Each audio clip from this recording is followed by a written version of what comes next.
2 నెలలుగా మీకు తెలుసు. 2 నెలలుగా ఆ రిపోర్టు మీ చేతిలో పెట్టుకొని ఏం చేస్తున్నారు? మీ 100 రోజులు పూర్తి చేసుకున్న సందర్భంలో మీరు అది బయట పెట్టారు అంటే ఏమనుకోవాలి? మీరు సూపర్ 6 అమలు చేయలేదు కాబట్టి ప్రజల దృష్టిని మళ్లించడానికే ఒక హిడెన్ అజెండాతో ఇది ఆ రోజు బయట పెట్టారని స్పష్టంగా అర్థమైపోవటం లేదా? చంద్రబాబు గారు సమాధానం చెప్పాలి. 2 నెలల కిందే మీకు తెలిస్తే మరి ప్రజలకు ఎందుకు చెప్పలేదు? ఎందుకు సిట్టు అప్పుడే ఎందుకు వేయలేదు? ఇప్పుడు చంద్రబాబు గారు సిట్టు వేస్తున్నారు. ఈ సిట్టేదో 2 నెలలు ముందే వేస్తుండొచ్చు కదా.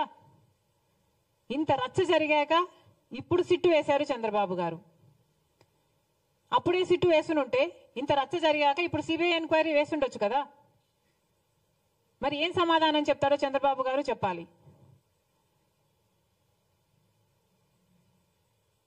ఇన్ని ఆధారాలు, ఇన్ని రిపోర్ట్లు మీ చేతుల్లో పెట్టుకొని కూడా ఈరోజు ఒకవైపు తెలుగుదేశం పార్టీ అయినా, పవన్ కళ్యాణ్ గారైనా, బీజేపీ అయినా, జగన్మోహన్ రెడ్డి గారైనా అందరూ కలిసి నీచమైన మత రాజకీయాలు చేస్తున్నారు. మొన్నెక్కడో ఒక రాముల వారి రథం తగలబెట్టారని విన్నాం. వీళ్ళు చేస్తున్న ఈ క్రియలకు, వీళ్ళు మాట్లాడుతున్న మాటలకు ఇవి ఎక్కడికి దారి తీస్తాయి అన్న స్పృహ లేకుండా, అన్న ఇంగితమన్నా లేకుండా రెస్పాన్సిబుల్ పొజిషన్స్ లో ఉన్న వాళ్ళు మాట్లాడాల్సిన మాటలేనా ఇవి? మళ్ళీ చెప్తున్నాం, లడ్డూ కల్తీ జరిగిన విషయంలో మతోన్మాద చర్యలు అవసరం లేదు. సవాళ్లు, ప్రతి సవాళ్లు కూడా అవసరం లేదు. దీక్షలు, ప్రమాణాలు అంతకంటే అవసరం లేదు. ఇక్కడ కావాల్సిందల్లా నిజం. ప్రజలకు నిజం తెలియాలి. ఈ తప్పు ఎవరు చేశారు? పెద్ద చేపల, చిన్న చేపల? ప్రజలకు నిజం తెలియాలి, చర్యలు తీసుకోవాలి. మళ్ళీ ఈ తప్పు జరగకుండా జాగ్రత్త పడాలి. అది మానేసి ఇలా నీచమైన మత రాజకీయాలు చేయడం చాలా దుర్మార్గం. మేము దీనికి వ్యతిరేకం. కాంగ్రెస్ పార్టీ ఒక సెక్యులర్ పార్టీ. కాంగ్రెస్ పార్టీ రాజ్యాంగాన్ని గౌరవించే పార్టీ. కాంగ్రెస్ పార్టీ అన్ని మతాలని గౌరవిస్తుంది, అన్ని కులాలను గౌరవిస్తుంది, అన్ని భాషలను, అన్ని ప్రాంతాలను గౌరవించే పార్టీ కాంగ్రెస్ పార్టీ. మా నాయకుడు రాహుల్ గాంధీ గారు సోదర భావం కోసం, ప్రేమను పెంచడం కోసం కన్యాకుమారి నుంచి కశ్మీర్ వరకు 1000 కిలోమీటర్లు పాదయాత్ర చేసిన వాడు మా నాయకుడు. సవినయంగా హంబ్లీ సబ్మిట్ దిస్. కాబట్టి ఇంత నీచమైన రాజకీయాలు చేయడం మేము తట్టుకోలేకపోతున్నాం. కానీ ఎన్నిసార్లు అడిగినా అటు మోడీ గారు కానీ, ఇటు చంద్రబాబు గారు కానీ సిబిఐ ఎంక్వైరీ వేయటం లేదు. కాబట్టి మేము కాంగ్రెస్ పార్టీ ఈరోజు సుప్రీంకోర్టు చీఫ్ జస్టిస్ గారికి ఒక లేఖ రాయడం జరిగింది. ఈ లేఖ ద్వారా సిబిఐ ఎంక్వైరీ జరగాలి అని, ఎందుకు జరగాలో దాని కారణాలన్నీ వివరించడం జరిగింది. సుమోటో కింద సుప్రీంకోర్టే దీన్ని టేకప్ చేసి ఇన్వెస్టిగేట్ చేయాలని కోరడం జరిగింది. ఒకవేళ సిబిఐ ఎంక్వైరీ ఏ కారణం చేతైనా వీలు కాకపోతే మన రాష్ట్రం చేస్తున్న ఈ సిట్ ఇన్వెస్టిగేషన్ను సుప్రీంకోర్టు స్వయంగా మానిటర్ చేయాలని కోరటం జరిగింది. Thank you.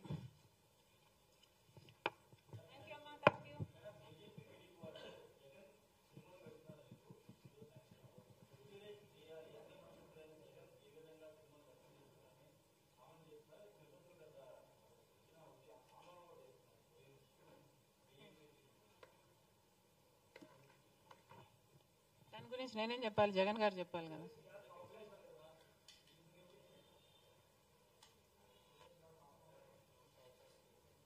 అమ్మాయి rules apply to all people. దాంట్లో నా అభిప్రాయం మీ అభిప్రాయం వేరుగా ఉంటుందని ఎందుకు అనుకుంటున్నారు? ఈ 10 సంవత్సరాలలో పట్టుమని కనీసం ఒక 10 కొత్త పరిశ్రమలు కూడా రాలేదు. దాంతో మన బిడ్డలకు ఉద్యోగాలు రాలేదు. పోనీ వ్యవసాయం బాగుందా అంటే అప్పు లేని రైతు మన రాష్ట్రంలో లేడు. మనకు రాజధాని లేదు, మనకు ఒక మెట్రో లేదు, కనీసం మనకు బడ్జెట్ కూడా లేదు. చంద్రబాబు గారి సూపర్ 6 అమలు అవుతుందో లేదో కూడా తెలియని పరిస్థితి. ఇది ఈరోజున్న వాస్తవాలు. కానీ మన రాష్ట్రం ఇంత డెవలప్మెంట్కు నోచుకోకుండా 10 సంవత్సరాలుగా అల్లాడిపోతుంటే మన ప్రజాప్రతినిధులకు ఆ విషయం కనీసం గుర్తున్నా ఉందా? ఈరోజు మన రాష్ట్రంలో పరిపాలన జరుగుతుందా? ప్రజాప్రతినిధుల దృష్టి అంతా ఎక్కడ ఉంది? చంద్రబాబు గారేమో శుద్ధి అని శాంతి హోమాలు చేస్తున్నారు. పవన్ కళ్యాణ్ గారేమో ప్రాయశ్చిత దీక్షలు చేస్తున్నారట. ఇక ఇప్పుడు జగన్మోహన్ రెడ్డి గారు కూడా ప్రక్షాళన పూజలు చేస్తున్నారట. ఒకరి మీద ఒకరు పోటీపడి మరి నీచమైన మత రాజకీయాలు కాకపోతే ఇది ఏమిటి అని అడుగుతున్నాం. చంద్రబాబు గారిని అడుగుతున్నాం, బయట మార్కెట్లో నెయ్యి ధర 700 నుంచి 1000 రూపాయల వరకు ఉంది. జగన్మోహన్ రెడ్డి గారి సర్కారు 320 రూపాయలకే నెయ్యి సప్లై చేసే టెండర్కి ఆమోదం తెలిపిందని మీకు తెలుసు. నెయ్యి కల్తీ అయిందని, లడ్డూలకు వాడే నెయ్యిలో beef టాలో, Pig fat, fish oil ఉన్నాయని నేషనల్ డైరీ డెవలప్మెంట్ బోర్డు ఇచ్చిన రిపోర్టు మీకు తెలుసు. మరి ఇన్ని సాక్ష్యాలు, ఇన్ని ఆధారాలు, ఇన్ని రిపోర్ట్లు మీ దగ్గర పెట్టుకొని కూడా